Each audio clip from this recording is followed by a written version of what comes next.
우리 요한복음 12장 1절부터 8절까지의 말씀 함께 보겠습니다. 요한복음 12장 1절부터 8절까지의 말씀입니다.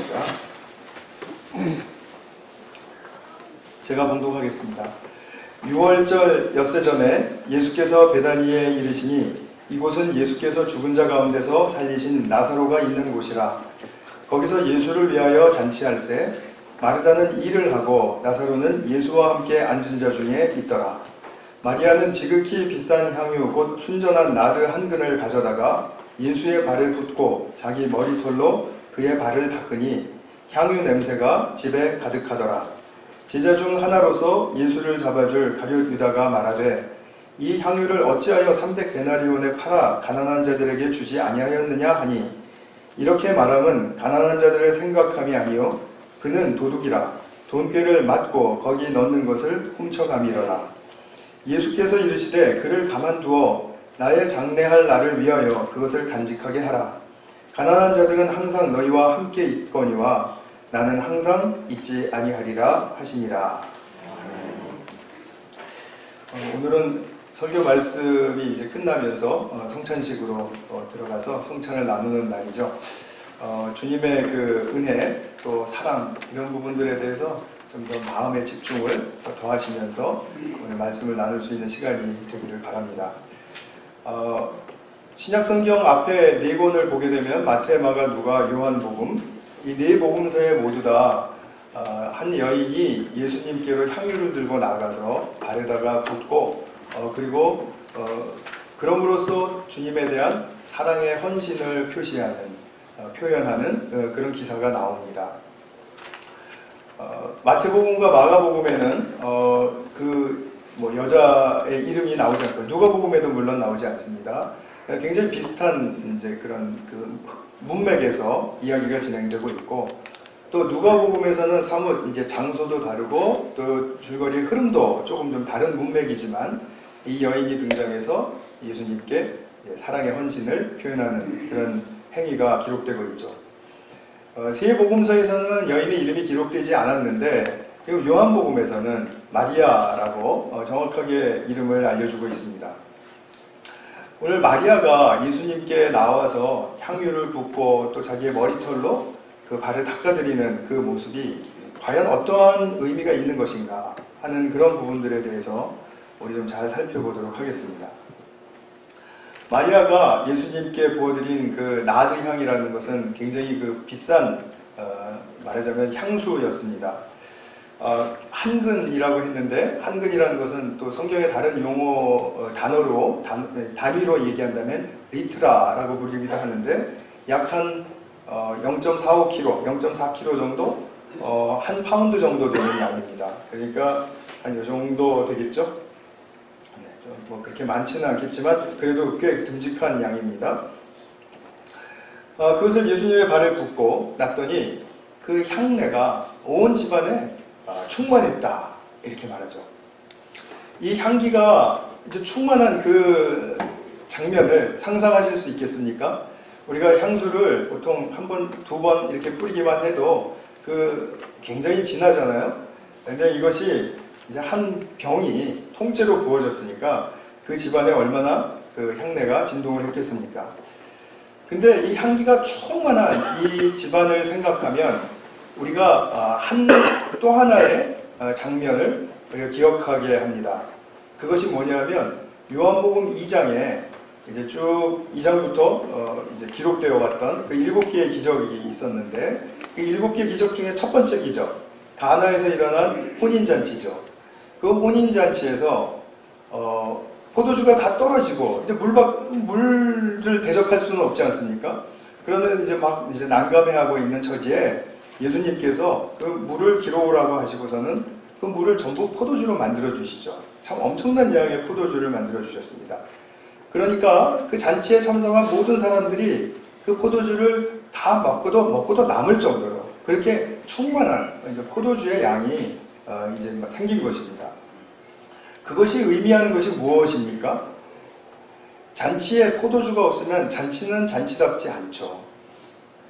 그것도 그런데 최극상의 포도주가 풍성하게 그 집안, 그 잔치에 이제 있었다라는 그 말은 바로 예수님께서 이 포도주라는 상징을 사용하신 거죠. 포도주라는 것은 삶의 새로운 차원의 기쁨을 상징합니다.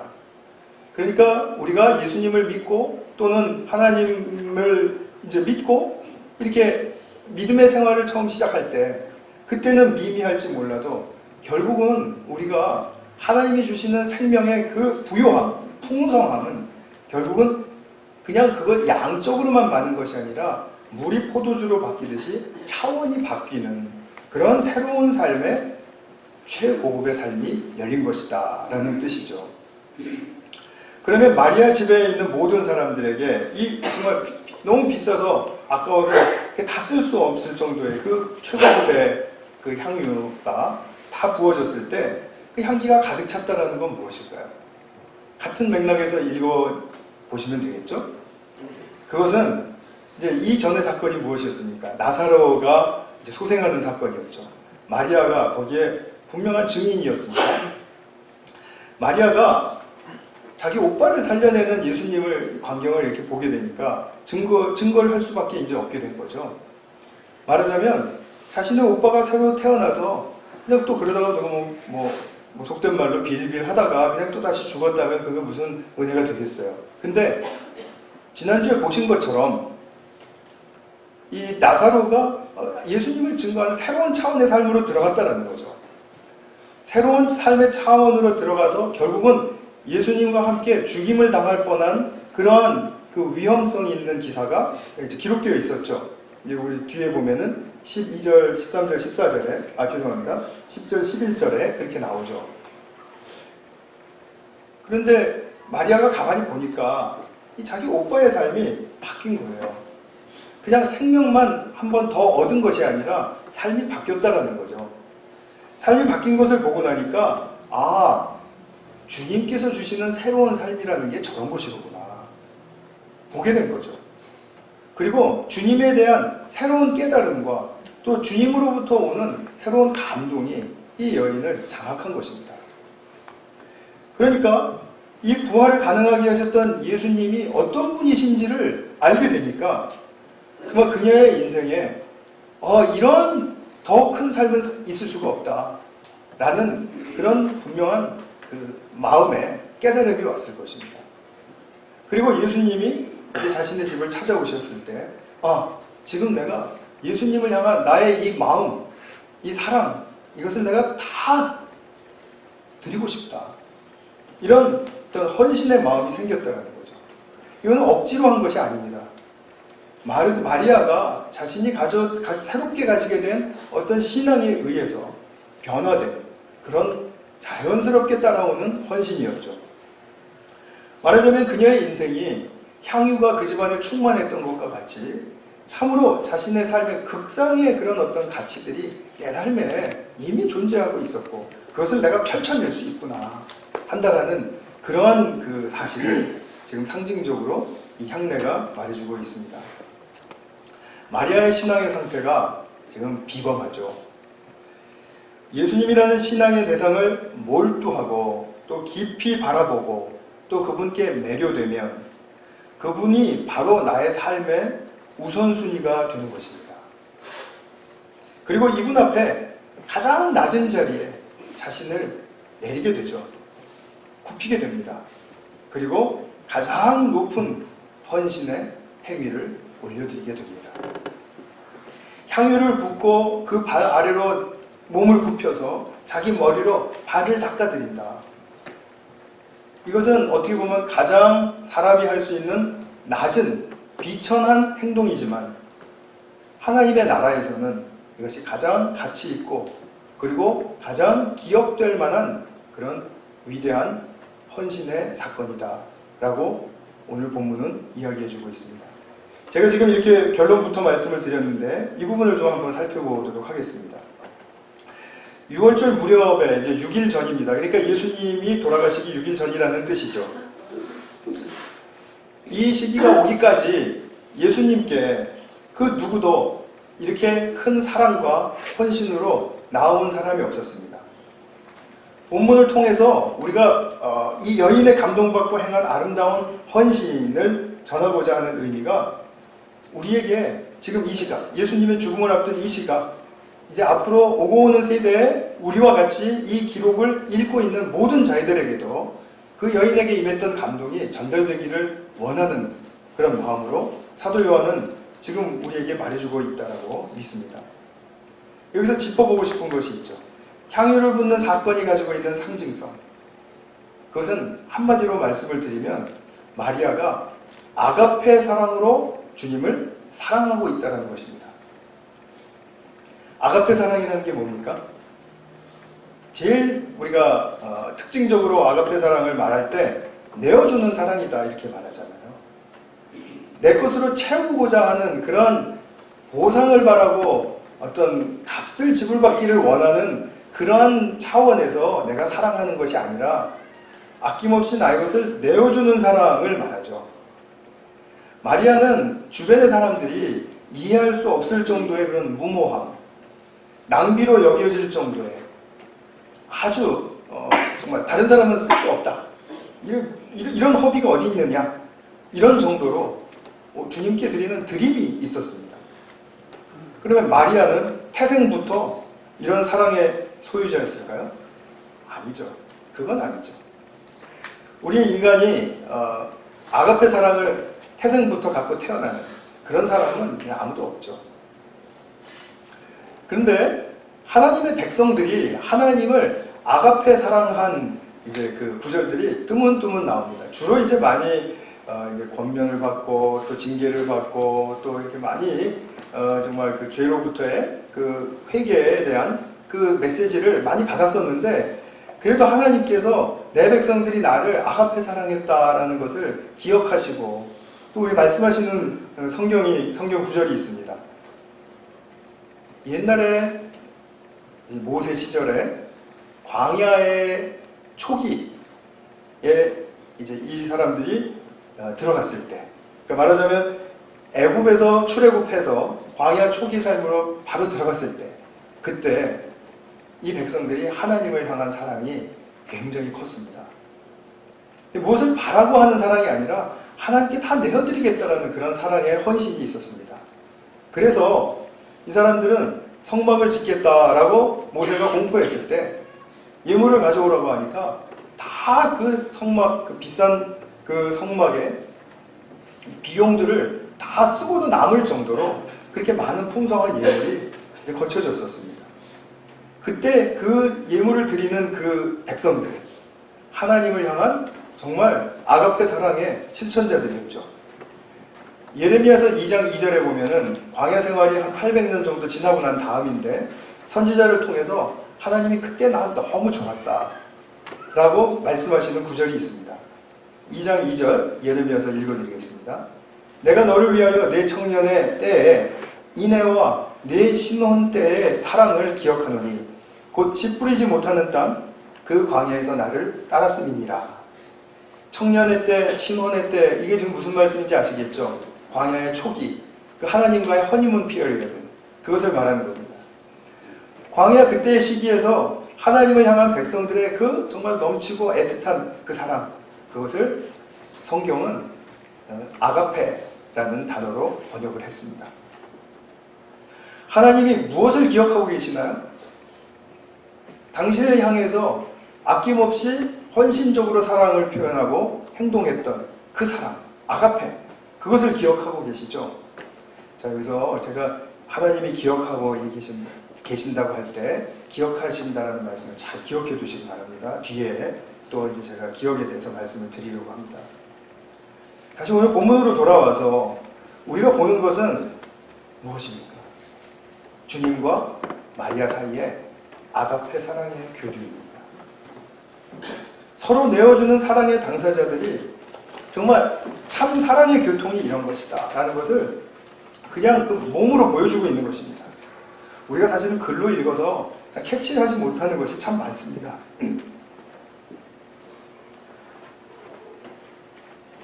그것이 참 많은데 우리에게는 이 아가페 사랑이 어떤 것인지 오늘 좀 보셔야 하죠.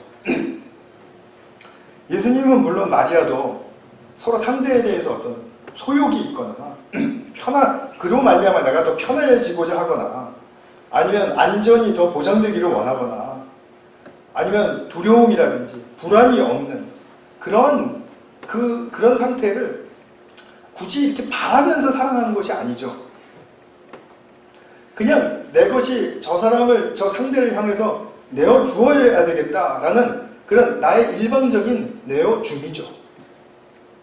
이 내어줌을 통해서 바로 사랑의 교통이 일어난다라는 말은 하나님께서 요한복음을 통해서 우리에게 말씀해 주시는 이것이 바로 영생의 교통을 이야기하는 것입니다.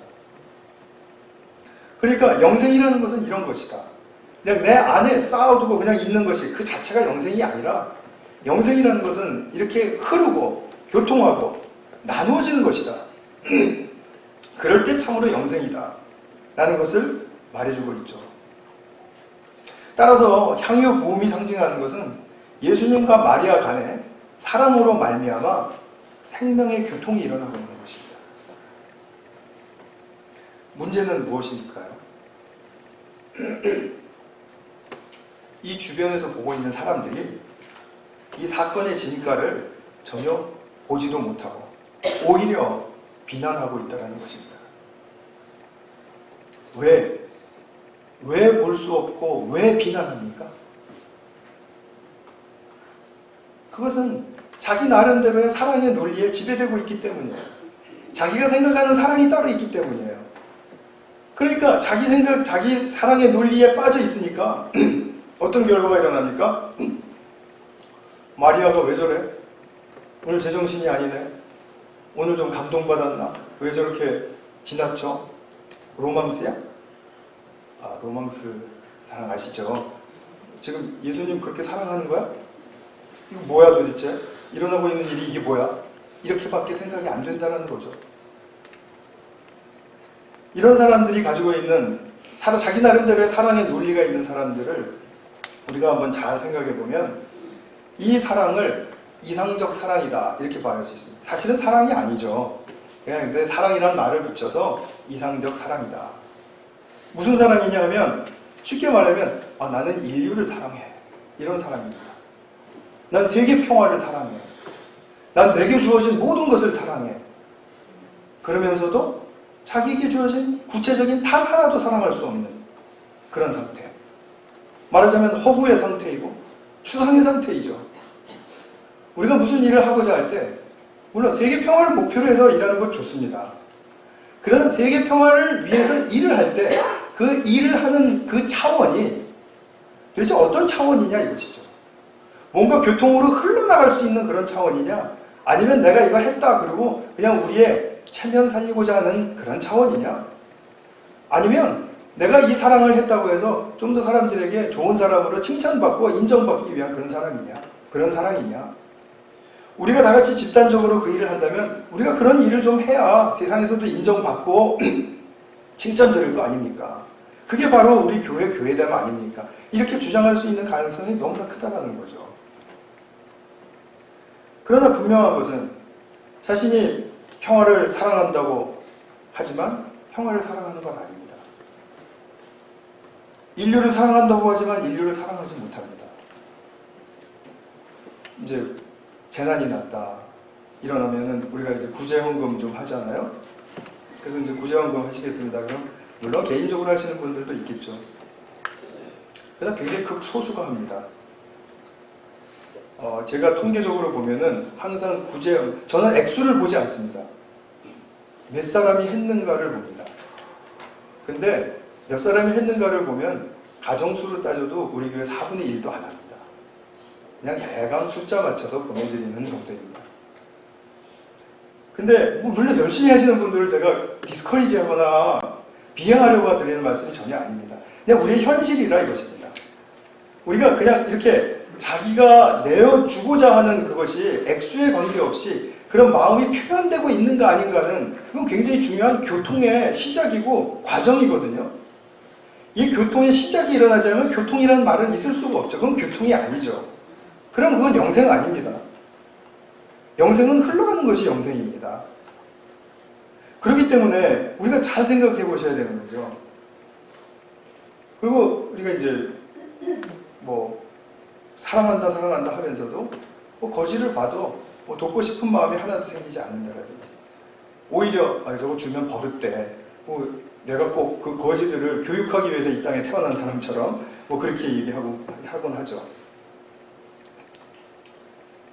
인류 사랑, 세계 평화를 사랑한다고 말하는 사람은 사실 말만 하는 사랑의 가능성이 굉장히 높습니다. 그 올무에 우리가 빠져들어가면 안 됩니다. 그거는 우리가 지극히 경계해야 될 내용입니다. 실제는 한 사람을 제대로 사랑하지 못하고 있기 때문에 우리가 그런 부분 명철하게 볼 수 있어야 되리라고 믿습니다. 내 삶 속에서 평화를 위한다면 정말 자신을 희생하고 내어주는 일이 있어야 됩니다. 내가 평안하면 그게 세계 평화인 줄 안다라는 거죠. 뉴스를 보더라도 내 마음이 불편하면 세계 평화는 깨져 있고, 그냥 뉴스를 또 안 보고 잠깐 잊고 있으면 내 편안하니까 뭐 세상에 별일 있어? 또 이렇게 생각을 하고, 이게 인간의 모순이죠. 그런데 또 더 나아가서는 뭐냐면, 이 인류 사랑, 세계 평화 사랑 이런 걸 얘기하는 사람들을 보면은 굉장히 칭찬받고 싶은 마음이 큰 사람들입니다. 인정받고 싶은 거죠. 그러나 나의 노동과 시간과 자원과 이런 것들이 필요한 것에는 결코 손을 뻗치지 않습니다. 이것을 이상적 사랑이라고 합니다. 까르마초프가의 형제들이라는 그 도스토옙스키가 쓴 소설이 있죠. 거기 보면 조시마 장로라는 한 훌륭한 이제 한 인물이 등장을 하는데, 이 사람이 이런 인류 사랑하는 그런 거에 대한 아주 정확한 핀포인트를 하고 있는 그 대목이 있습니다. 이것을 그 사람은 공상적 사랑이다라고도 불렀습니다. 이 공상, 허구 이런 거죠. 그러니까 이런 사랑에 붙들려 있으면은 진짜 사랑의 교통이 일어나고 있는 게 보이지가 않아요. 그래서 5절에 보면 가룟 유다가 이런 말을 합니다. 이 향유를 어찌하여 300데나리온에 팔아 가난한 자들에게 주지 아니하였느냐. 이거는 우리에게도 들어올 수 있는 굉장히 그 유혹이 있는 그런 말입니다.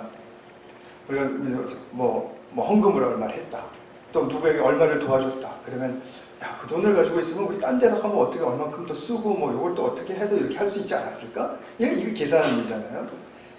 이건 다 우리에게 늘상 도사리고 있는 이제 경계해야 될 그런 그 사항들이죠.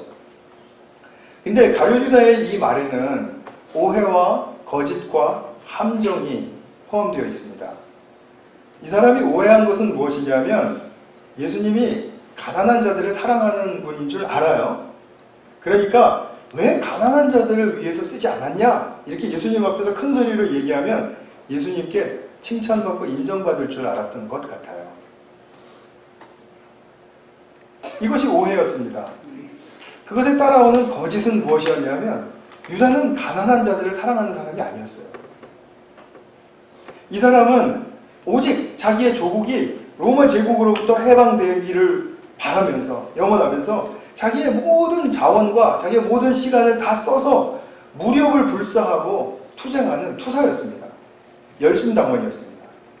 그러니까 이 사람들의 사고에는 뭐가 있냐면 가난한 자들을 도와야 된다는 게 아니라 가난한 자들도 우리를 도와야 된다. 조국 독립을 위해서. 명분이 크잖아요.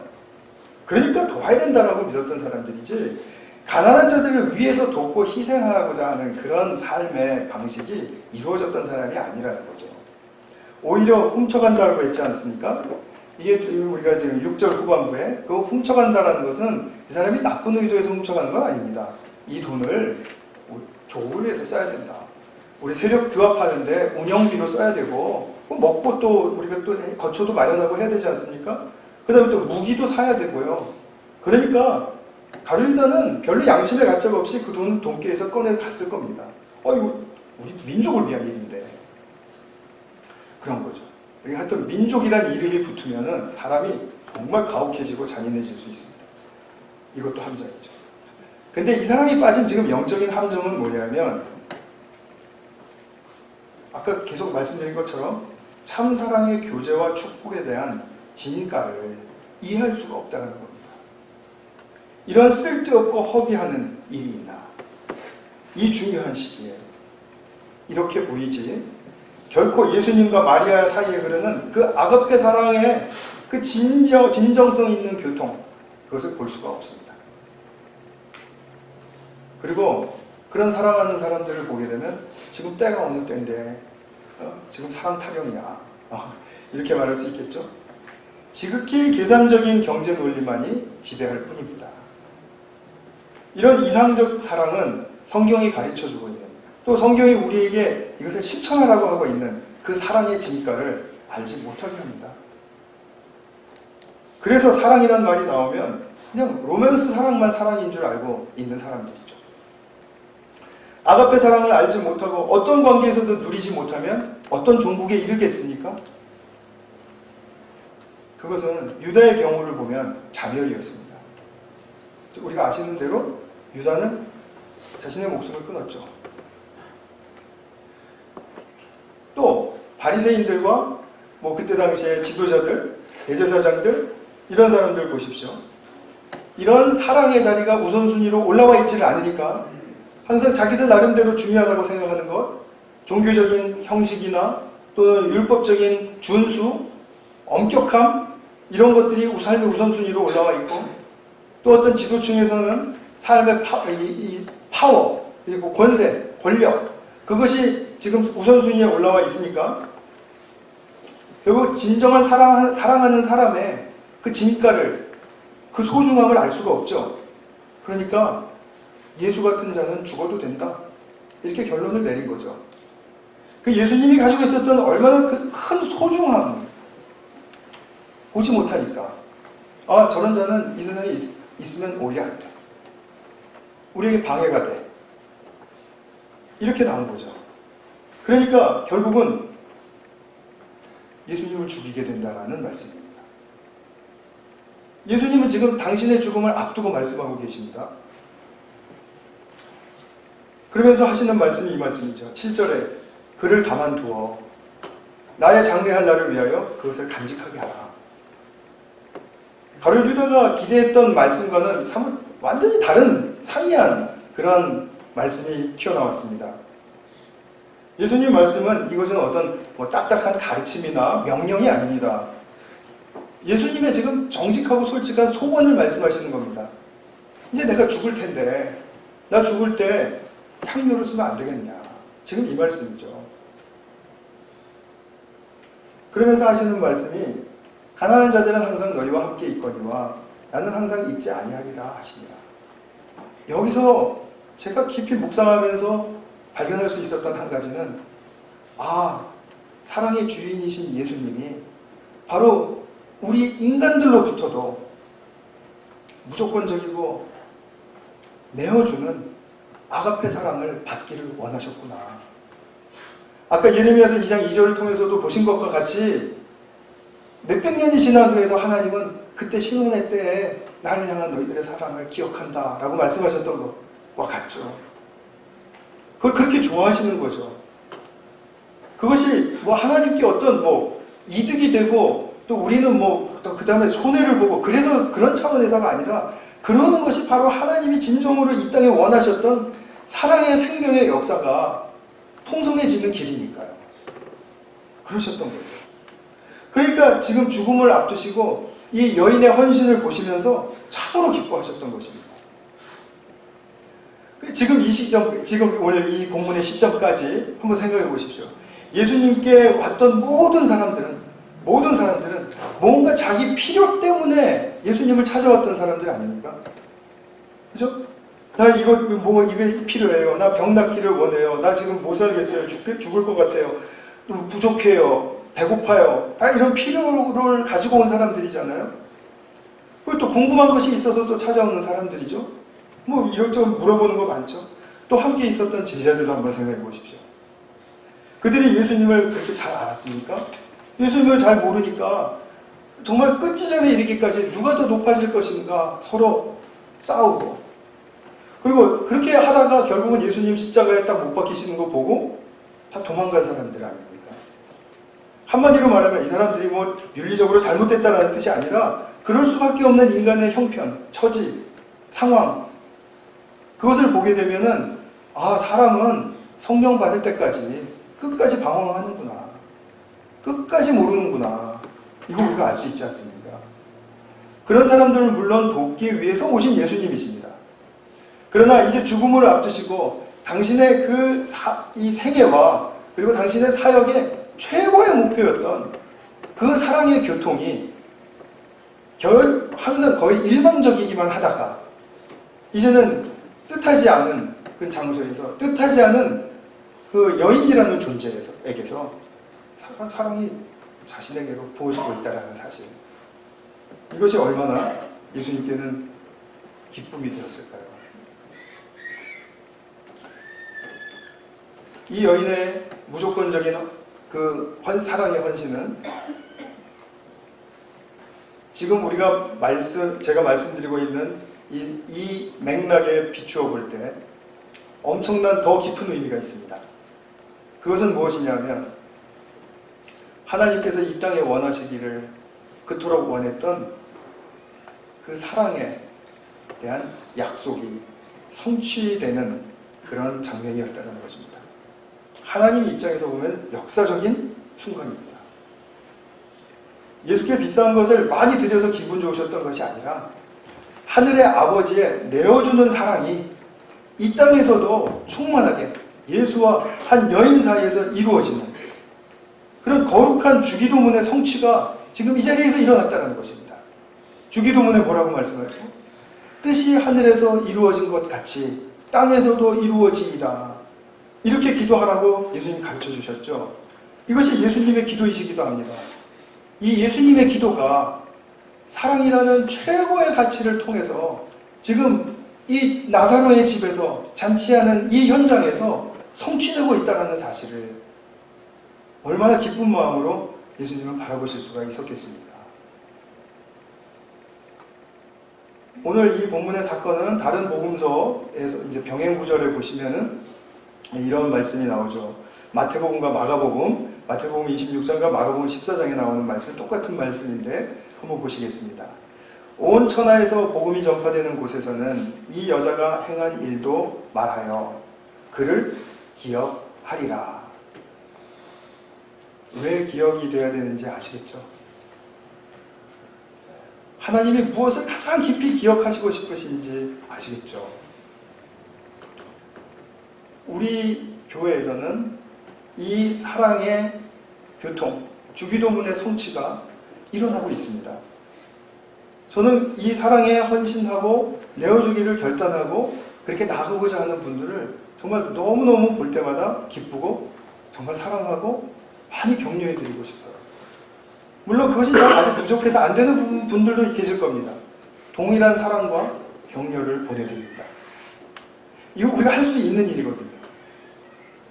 이것을 우리가 할 수 없다 그러면 안 되죠. 그죠? 하나님께 헌신하고 이 하나님의 사역을 위해서 헌신하고 무엇을 헌신한다 하더라도 지금 이 예수님이라는 인격적인 존재와 나 사이에 교통하는 이 사랑의 교통이 없으면 어떤 무엇이 소용이 있겠습니까? 제가 설교 마지막까지 좀 읽어드리고 싶은 그 어록이 있었는데 그걸 제가 결국은 찾지를 못해서 처음부터 끝까지 읽어드리진 못하지만 키에르케고르라는 그 위대한 기독교 사상가를 기억하시죠? 정말 훌륭한 분입니다. 연구 대상입니다. 이 키에르케고르가 했던 말이 이런 말이 있습니다. 제가 그냥 기억나는 대로 말씀을 드리겠습니다. 당신은 죽음 앞에서 무엇을 가장 소중히 여기고 무엇이 남을 거라고 생각하는가? 내가 이루었던 어떤 일, 내가 어떤 이런 어떤 소유 이런 것들이 아니라 내가 얼마나 상대에 대해서 사랑했는가, 자상했는가, 배려했는가, 주려고 했는가 하는 그런 것들이 마지막 날에 다 기억날 것이다. 그것만이 남을 것이다. 그래서 결론적으로는 내가 온전히 내 삶을 통해서 내어주는 아가페의 사랑이 내 삶에 영원히 남을 것이다. 다른 모든 것들은 지나간다. 다른 모든 것들은 지나갑니다. 우리는 가난해서 힘들었던 것도 지나가는 것이고요. 내가 능력이 좀 부족해서 시험에 실패하고 직장에 실패하고 그렇게 해서 어려웠던 것도 지나가는 것이고요. 또 우리가 사랑이 안 될 때는, 또 잘 이해가 안 될 때는 어떤 관계적인 어려움도 있을 수 있죠. 어려움도 다 지나가는 것입니다. 하나님께서 남기고 싶은 것은, 하나님께서 기억하시고 싶은 것은 이 아가페 사랑, 그 사랑의 실천입니다. 그래서 우리가 오늘 하루를 살 때 가장 중요하게 생각해야 될 것, 그것은 뭐냐면 나는 과연 오늘 나를 내어주는 사랑을 했는가. 그것을 주님 앞에서 점검받고, 그리고 주님 앞에 더욱더 결단하는 그런 삶이 우리에게 필요하죠.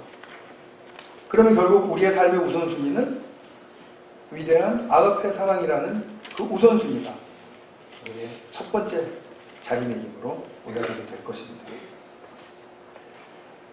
내 인생에 새겨진 아가페 참사랑의 흔적은 영원하다라는 사실을 잊지 마시기 바랍니다. 사랑이 생명이기 때문에 그렇습니다. 오늘 우리가 성찬을 맞으면서 마리아의 자리로 들어가시기를 바랍니다. 물론 우리는 예수 주님의 살과 피를 받지만, 받는 그 수동적인 자세 속에서도 정말 능동적으로 주님을 향한 어떤 헌신의 결단이 이루어질 수 있는 그런 고귀한 성찬식이 될 수 있기를 바랍니다.